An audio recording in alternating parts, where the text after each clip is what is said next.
Bonjour et bienvenue à cette édition quotidienne de Midi au Caire.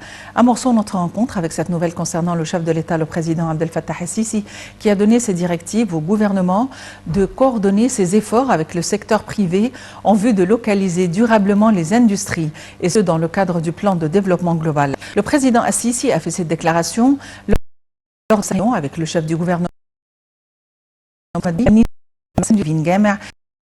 et le de l'entreprise. Elle a suivi les efforts déployés en vue de localiser l'industrie. En revue lors de cette réunion, les mesures entreprises par son ministère en vue d'encourager l'industrie.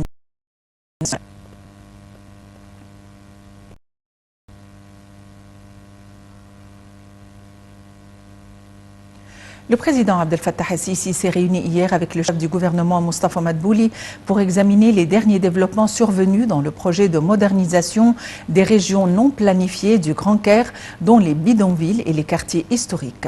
Plus d'informations dans ce compte rendu. Le président Abdel Fattah el-Sisi a rencontré hier le Premier ministre Dr Moustapha Madbouli. Le porte-parole de la présidence a déclaré que la réunion a porté sur le développement des zones non planifiées du Caire, y compris les bidonvilles et les vieux quartiers historiques. À cet égard, le président el-Sisi a dirigé de continuer à déployer plus d'efforts visant à développer les zones non planifiées afin d'offrir une vie décente et sûre à leurs résidents, de changer leur réalité pour le mieux et d'élever le niveau de tous les services qui leur sont fournis.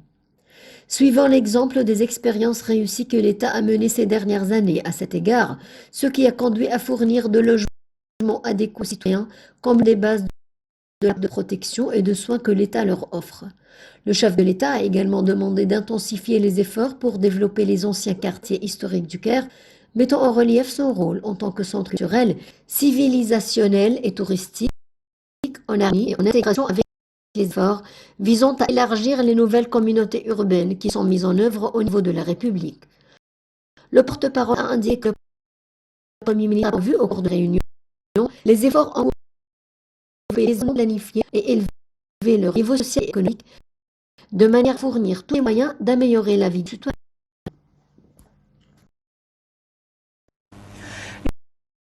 Abdel Fattah avec le Premier ministre, le ministre du Transport et de l'autre. Lors de cette réunion, le président a des efforts afin de maximiser l'investissement des développement canal de Suez. Ça a pour but de promouvoir le taux des échanges commerciaux avec les pays du monde et surtout dans le domaine des produits de par le président Bassir Bamradi et que la réunion était destinée à suivre en négociation.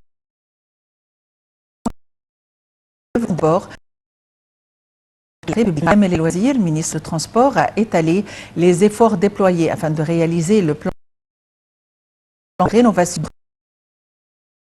tout ce fin de ainsi que de qui doit être formé d'Amiette en un centre de conteneurs transitaires important sur les rives de la Méditerranée.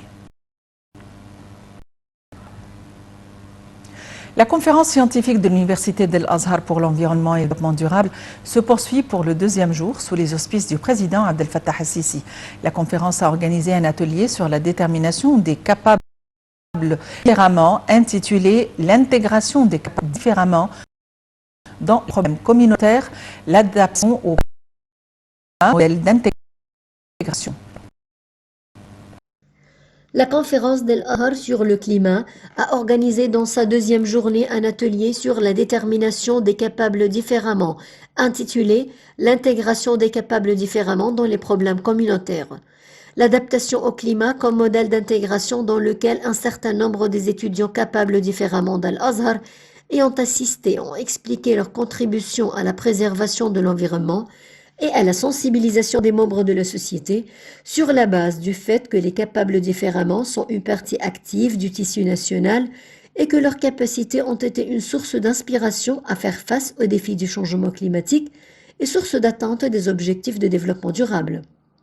La conférence a présenté un film documentaire sur les efforts d'Al-Azhar pour soutenir les personnes déterminées, développer leurs talents, les responsabiliser, établir des centres de formation et dire en agir à la marché du travail par une plus grande et en vent et elle reste pour tous.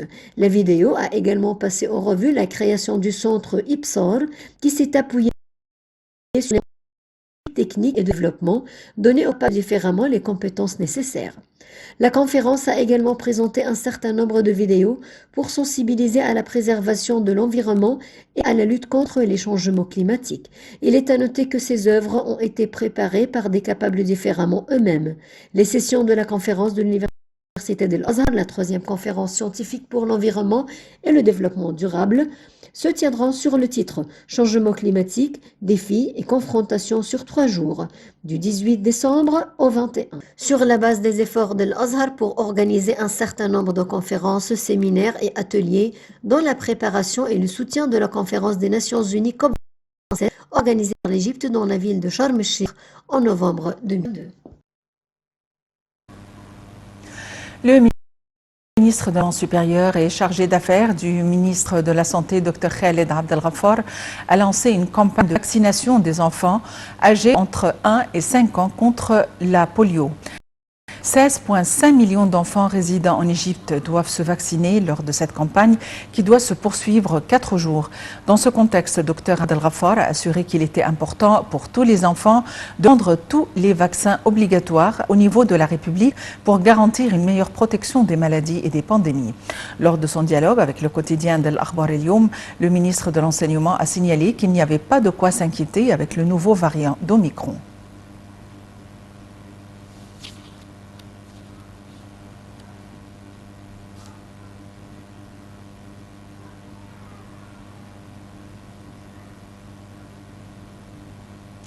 L'Égypte a déploré la mort d'un nombre de personnes aux Philippines par le super typhon Rai qui a frappé plusieurs régions du pays, faisant des blessés et des dégâts considérables.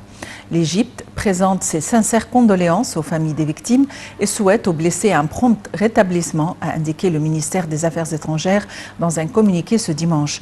L'Égypte est solidaire avec le gouvernement et peuple des Philippines, a indiqué le communiqué.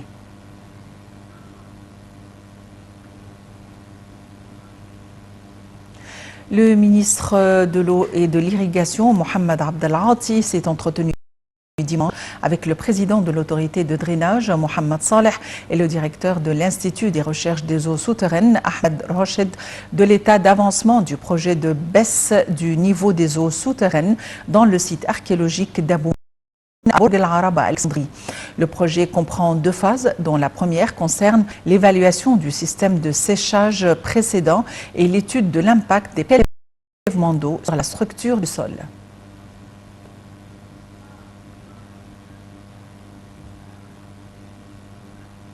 Le Caire a rejeté la déclaration émise par le gouvernement allemand sur le procès d'un nombre d'accusés qui comparaissent devant la justice égyptienne.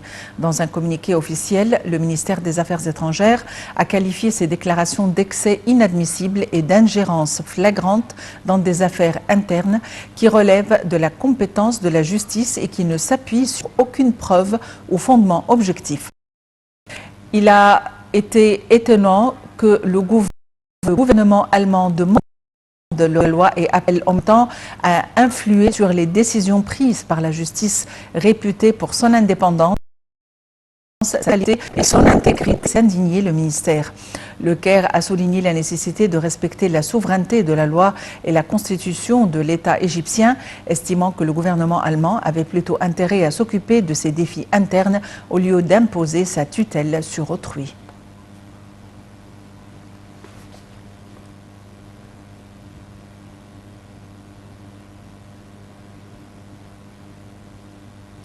Fin de cette édition quotidienne de Midi au Caire. Merci de l'avoir suivi.